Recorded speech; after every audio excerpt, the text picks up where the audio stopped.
औज़ु बिल्लाहि मिनश्शैतानिर्रजीम बिस्मिल्लाहिर्रहमानिर्रहीम। अस्सलामु अलैकुम वरहमतुल्लाहि वबरकातुहू। डियर स्टूडेंट्स, कैसे हैं आप? उम्मीद है खैरियत से होंगे।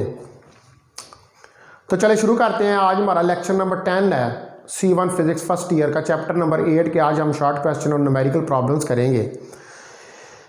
कल हमने जो है वो 8.7 तक जो है वो शॉर्ट क्वेश्चंस कर लिए थे। अपनी बुक्स को ओपन कर लें ताकि हम शॉर्ट क्वेश्चंस को शुरू कर सकें। तो क्वेश्चन नंबर 8.8, क्वेश्चन नंबर 8.8 की पहले देखें आप statement. When two notes of frequency F1 and F2 are sounded together. कहता है दो सोर्सेज हैं जो साउंड कर रही हैं टुगेदर, जिनकी फ्रिक्वेंसीज F1 और F2 हैं। बीट्स आर फॉर्म्ड, कहता है बीट प्रोड्यूस होंगी। If F1 is greater than F2, कहता है अगर F1 फ्रिक्वेंसी F2 से ज़्यादा है, what will be the frequency of beats. तो बीट्स की क्या फ्रिक्वेंसी होगी। तो यहाँ पर ये दी हुई है चार ऑप्शंस। पहली ऑप्शन है F1 प्लस F2, दूसरी ऑप्शन है 1/2 F1 प्लस F2, तीसरी ऑप्शन है F1 माइनस F2 और चौथी ऑप्शन है 1/2 F2 माइनस F1। तो इसमें से करेक्ट कौन सी है? थर्ड ऑप्शन जो है वो करेक्ट है। ठीक है, थर्ड इज करेक्ट, क्योंकि नंबर ऑफ बीट्स जो हैं वो हमेशा F1 माइनस F2 के बराबर होती हैं। तो जो नंबर ऑफ बीट्स होती हैं, the number of beats produced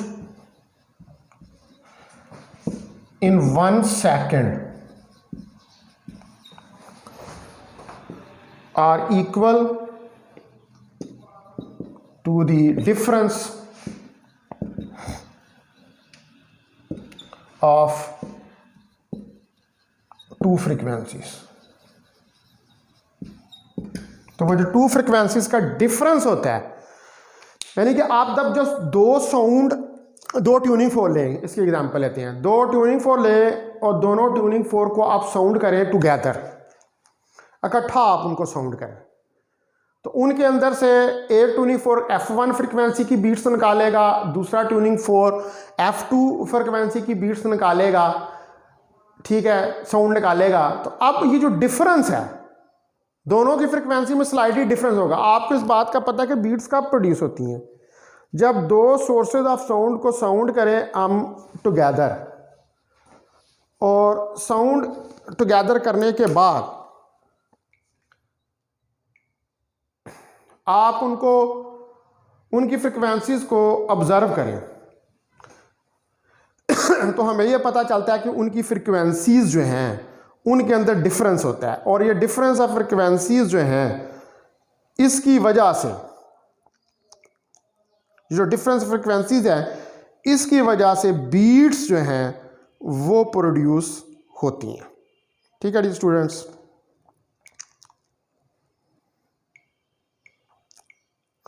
तो नंबर ऑफ बीट्स जो हैं वो F1 माइनस F2 के बराबर है।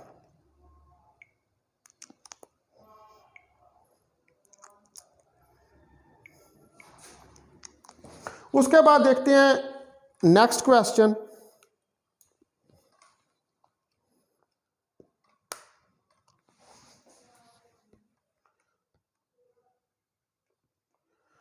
नेक्स्ट क्वेश्चन जो है ये हमारा 8.9 है।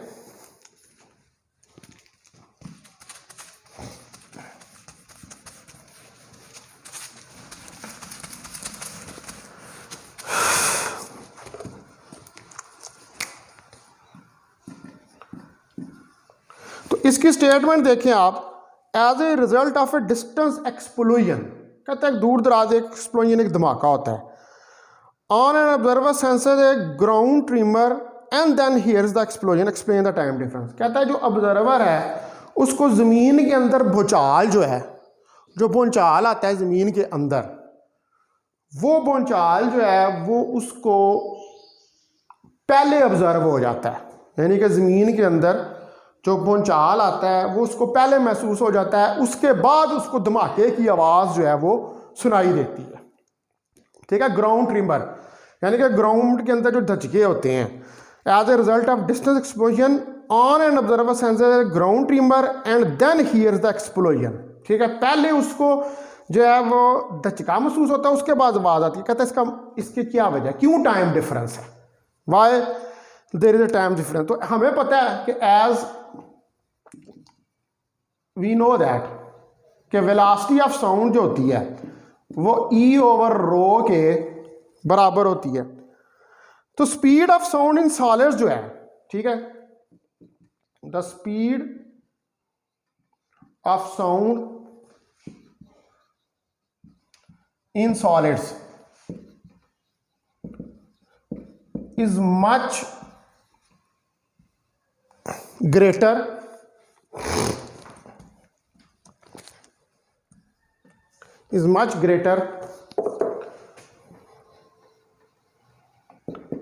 as compared to the speed of sound in gases. ठीक है जी, गैसेस के मुकाबले में जो स्पीड ऑफ साउंड है सॉलिड के अंदर वो मच ग्रेटर होती है। हम इस चीज़ को पहले भी कई दफ़ा डिस्कस कर चुके हैं। ठीक है, क्योंकि इलास्टिक मॉडुलस जो है सॉलिड्स का वो ज़्यादा होता है as compare to the gases. तो इसकी वजह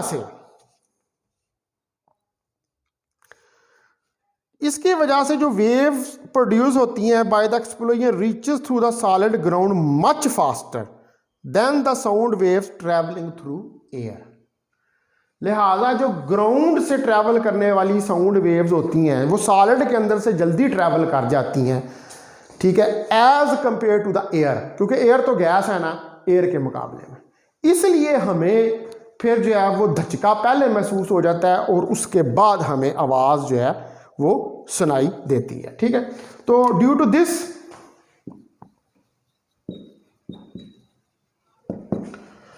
sound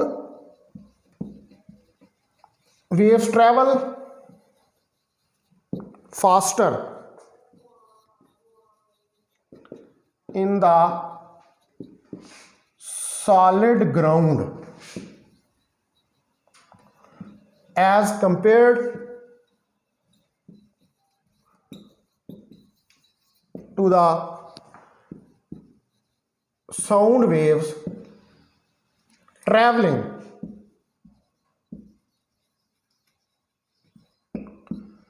into air. Hence, observer feel ground tremor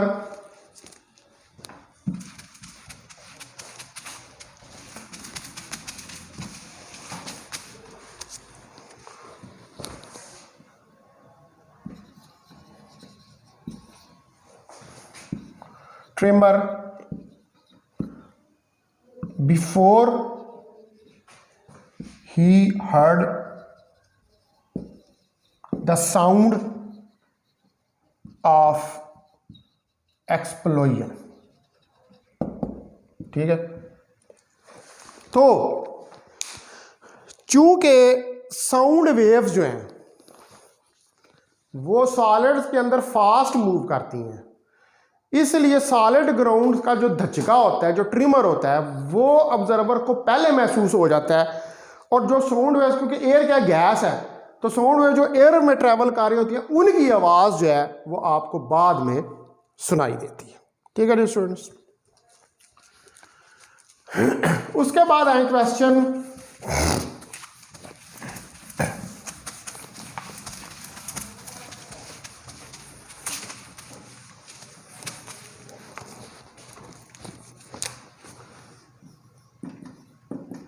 8.10 के ऊपर। Explain why sound travel faster in warm air than in cold air. कहता है कि एयर जो है, साउंड जो है वो क्यों फास्टर मूव करती है वार्म एयर में as compare to cold air. अब ये गैस का केस है, सॉलिड का नहीं है। तो speed of sound in the air जो होती है the speed of sound in air, वो हमें पता है कि वी गैमा पी ओवर रो के बराबर होती है। गैमा जो है ये स्पेसिफिक हीट की रेशियोज है, पी जो है हमारे पास प्रेशर है और रो डेंसिटी है। तो यहां से आप देखा अगर ये गैमा पी अगर कांस्टेंट है, ठीक है, तो v जो है वो इनवर्सली प्रोपोर्शनल है रो के अंडर रूट के। तो वार्म एयर जो है, as warm air has less density, चूंकि वार्म एयर जो है उसकी लेस डेंसिटी होती है then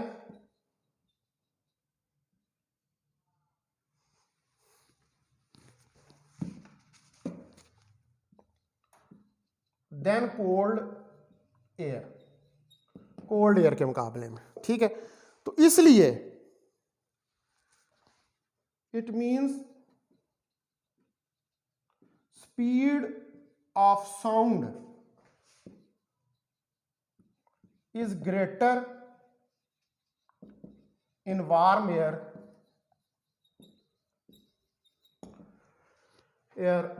as compared to the cold air।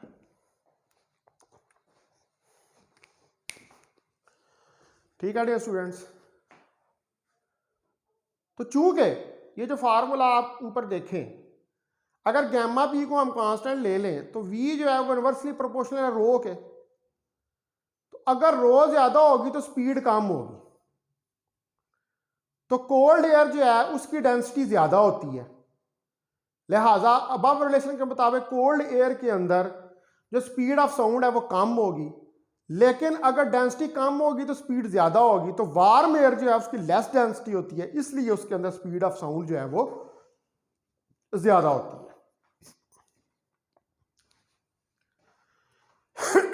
उसके बाद आए आप क्वेश्चन नंबर 8.11 के ऊपर।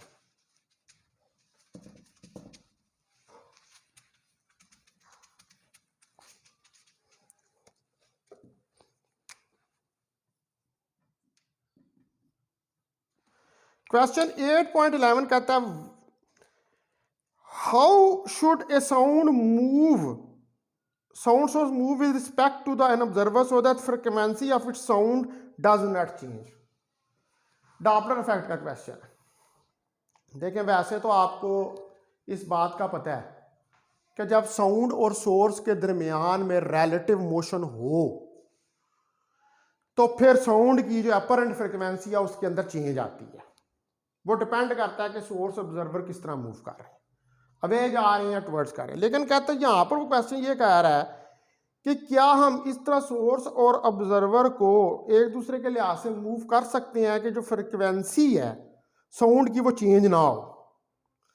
तो अगर बोथ ऑब्जर्वर और सोर्स मोशन में हो इस तरह कि इनकी रिलेटिव वेलोसिटी जीरो हो, तो then apparent frequency does not change.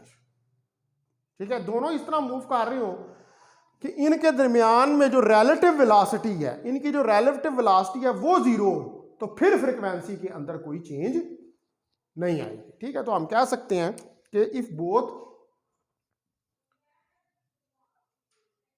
Source and observer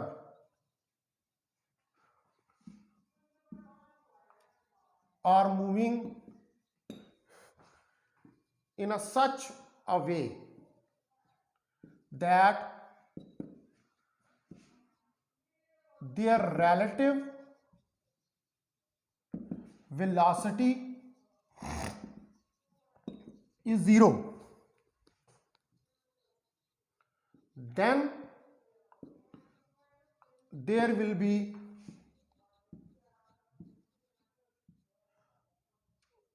no change in the apparent frequency। तो फिर कोई चेंज जो है वो अपरेंट फ्रीक्वेंसी में नहीं होगी। तो डॉपलर इफेक्ट जो है या डॉपलर इफेक्ट चेंज जो है वो उसी वक्त आती है जब रिलेटिव मोशन हो सोर्स और ऑब्जर्वर के दरमियान। ठीक है,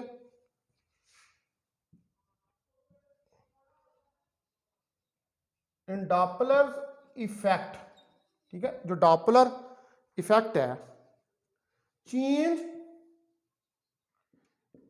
is only due to relative motion of source and observer। ठीक है, तो अगर रिलेटिव मोशन जीरो हो तो एपरेंट फ्रीक्वेंसी पर चेंज नहीं होगी। ठीक है, if relative motion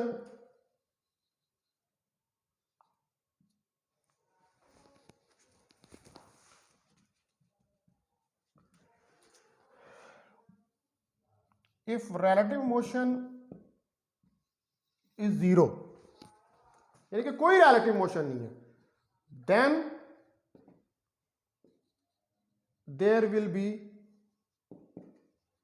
no change in the apparent frequency। तो फिर जो apparent frequency है उसके अंदर कोई चेंज नहीं। आपको पता है कि डॉपलर इफेक्ट होने के लिए रिलेटिव मोशन का होना जरूरी है और रिलेटिव मोशन के लिए रिलेटिव फ्रीक्वेंसी का होना जरूरी है। अगर रिलेटिव मोशन नहीं होगी, रिलेटिव फ्रीक्वेंसी नहीं होगी, रिलेटिव वेलोसिटी नहीं होगी, तो फिर डॉपलर इफेक्ट जो है वो अकर नहीं करेगा। अब इसकी एग्जांपल के कैसे हम रिलेटिव मोशन जो है इसको जीरो करें, इसकी एग्जांपल्स देखते हैं। तो आप देखें एग्जांपल्स में नंबर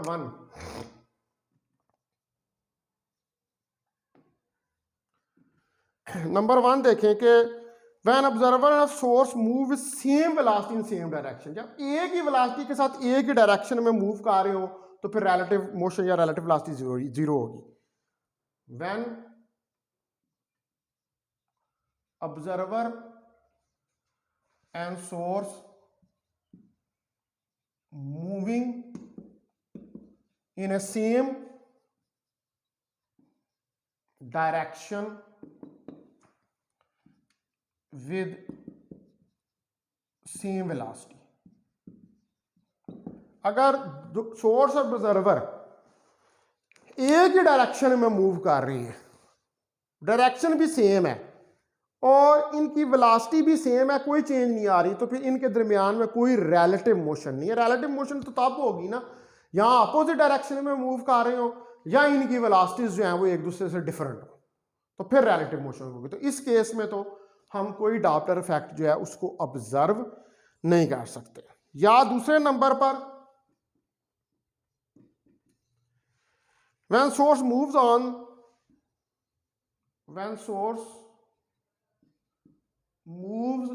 on the circumference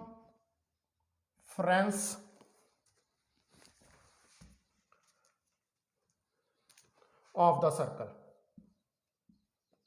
ठीक है, या सोर्स जो है वो सर्कमफ्रेंस ऑफ द सर्कल के ऊपर मूव कर रही हो और ऑब्जर्वर जो है इसके सेंटर पर हो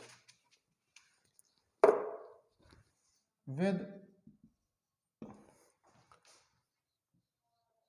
ऑब्जर्वर एट इट्स सेंटर। ठीक है, यानी कि ये हमारे पास ऑब्जर्वर ए है और ये सोर्स एस है, ये मूव कर रही है इस सर्कल के ऊपर। ठीक है, तो इस केस के अंदर भी कोई रिलेटिव मोशन नहीं हो रही और इस केस में भी चूंकि कोई रिलेटिव मोशन नहीं हो रही, इस वजह से कोई डॉपलर इफेक्ट जो है वो प्रोड्यूस नहीं होगा, कोई डॉपलर चेंज जो है वो नहीं आएगी। ठीक है डियर स्टूडेंट्स, तो ये अब आपके शॉर्ट क्वेश्चंस जो हैं ये कंप्लीट हो गए हैं। अब हम आगे मूव करते हैं और मूव करते हुए प्रॉब्लम्स जो हैं, न्यूमेरिकल प्रॉब्लम्स जो हैं उनको स्टडी करते हैं। तो पहले देखते हैं प्रॉब्लम 8.1।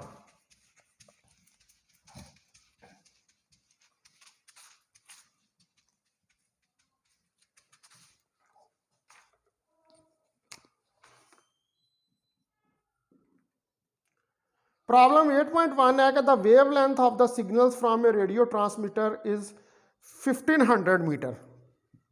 कहता है जो सिग्नल एक रेडियो ट्रांसमीटर में से निकल रहा है उसकी वेव लेंथ 1500 मीटर है, यानी कि लैम्डा 1 1500 मीटर है।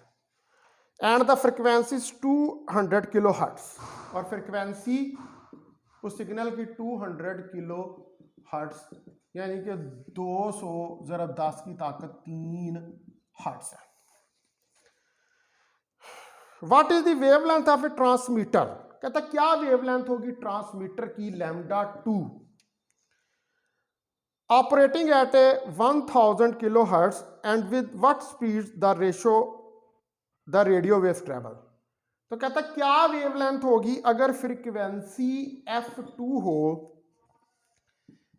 1000 किलो हर्ट्ज, यानी कि 1000 ज़रब 10 की ताकत 3 हर्ट्ज, और रेडियो वेव्स की वेलोसिटी।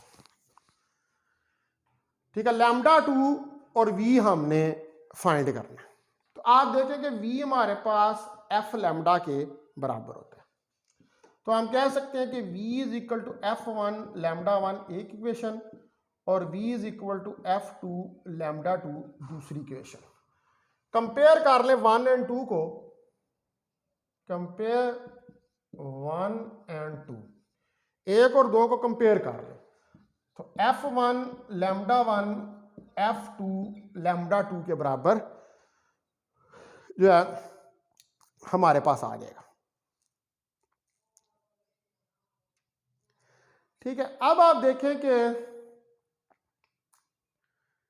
यहां से आप जो है वो लैम्डा 2 की वैल्यू निकाल सकते हैं। लैम्डा 2 हमारे पास f1 लैम्डा 1 ओवर f2 के बराबर आएगा। इसमें वैल्यूज रखें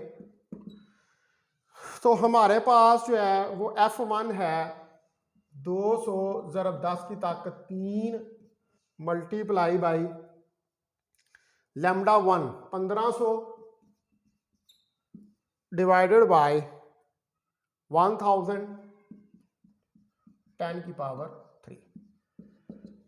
ये सारा आप कैलकुलेट करेंगे तो यहां से लैम्डा 2 3 ज़रब 10 की ताकत 2 मीटर जो है वो निकल आएगी। ठीक है, अब इसी तरह आप वेलोसिटी जो है उसको भी फाइंड कर सकते हैं। तो वेलोसिटी आप देखें कि v is equal to f1 lambda 1। तो f1 हमारे पास कितनी है, f1 जो हमारे पास 200 ज़रब 10 की ताकत 3 इंटू 1500। तो यहाँ इसको कैलकुलेट करेंगे तो यहाँ से v हमारे पास आ जाएगी 3 ज़रब 10 की ताकत 8 मीटर पर सेकेंड। ठीक है डियर स्टूडेंट्स, तो ये हमने दोनों जो है उनको कैलकुलेट करके देख लिया।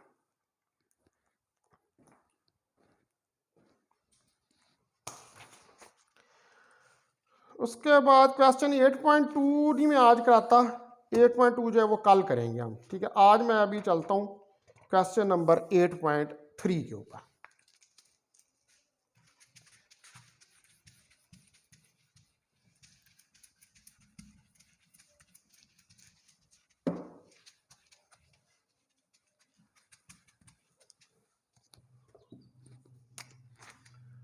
प्रॉब्लम 8.3 देखें आप, इसकी स्टेटमेंट देखें। A stationary wave is established in a string ये स्टेशनरी वेव का क्वेश्चन है। कहता है स्टेशनरी वेव एक स्ट्रिंग के अंदर स्टैब्लिश होती है विच इज़ 120 सेंटीमीटर लॉन्ग। वो स्ट्रिंग जो है उसकी लेंथ 120 सेंटीमीटर है, यानी 120 ज़रब 10 की ताकत नफी 2 मीटर। And fixed at both ends, और दोनों एंड्स के ऊपर फिक्स्ड है। ये एक स्ट्रिंग है जिसकी ये लेंथ है और ये दोनों एंड्स के ऊपर फिक्स्ड है। The string vibrates in 4 segments.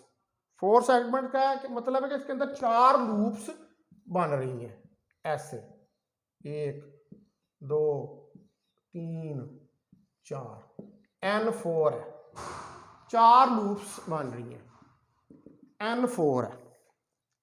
और फ्रिक्वेंसी किस पे बन रही है? 4 लूप्स एट F4 120 हर्ट्ज के ऊपर।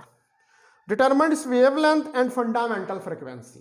कहता है इसकी वेवलेंथ और फंडामेंटल फ्रिक्वेंसी जो है उसको फाइंड करें, यानी कि F1 फाइंड करना है और वेवलेंथ जो है वो फाइंड करनी है। हमें पता है कि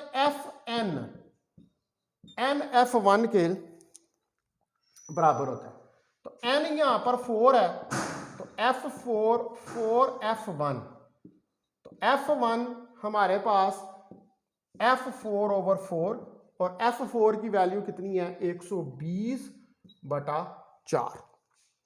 तो 120/4 जो है ये 30 हर्ट्ज, यानी कि इसकी फंडामेंटल फ्रिक्वेंसी जो है वो 50 हर्ट्ज है।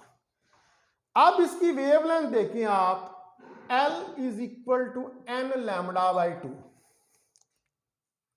ठीक है, तो यहां पर अब n कितना है? 4 है, तो L 4 λ/2, तो 2L ओवर 2L 4 लैम्डा। तो हमारे पास लैम्डा जो है वो 2L/4 आ जाएगा, तो लैम्डा जो है ये L/2 के बराबर हमारे पास आ जाए। ठीक है, तो यहां पर अब L की वैल्यू आप सब्स्टिट्यूट करें इसके अंदर, तो लैम्डा L की वैल्यू जो है वो हमारे पास है 120 ज़रब 10 की ताकत नफी 2/2। यहां से आप इसको कैलकुलेट करेंगे तो लैम्डा हमारे पास 0.60 मीटर जो है वो निकल आएगा।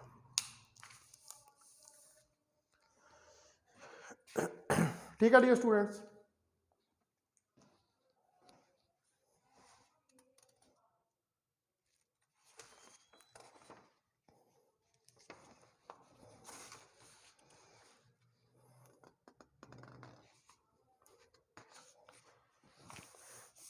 अच्छा उसके बाद जो है ना मैं प्रॉब्लम 8.6 पे जा रहा हूँ।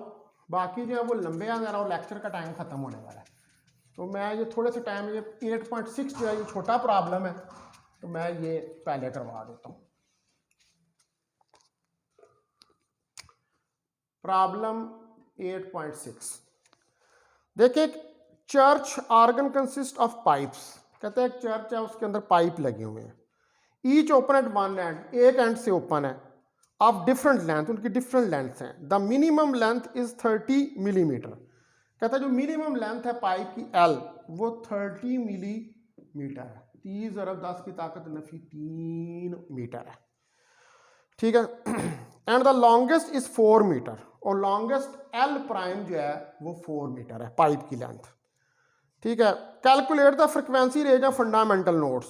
आपने फंडामेंटल नोट्स जो हैं F और F प्राइम जो है वो फाइंड करने हैं।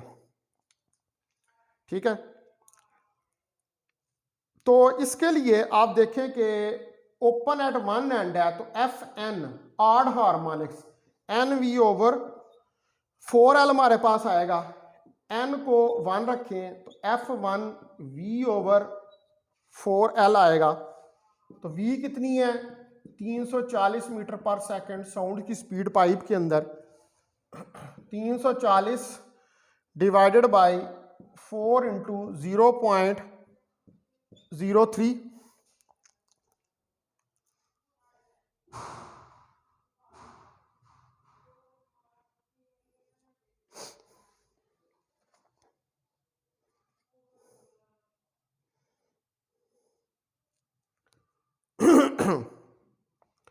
तो ये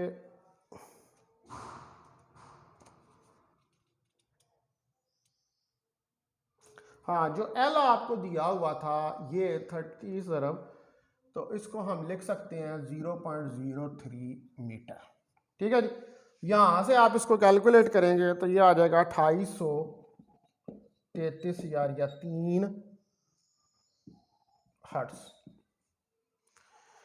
ये हमारे पास F1 निकल आएगी। उसके बाद जब L प्राइम 4 मीटर है तो तब हमारे पास F1 V/4 L प्राइम, तो ये हमारे पास V340 डिवाइडेड बाई 4 इंटू 4, इसको कैलकुलेट करेंगे तो ये 21.25 हर्ट्ज हमारे पास निकलेगा।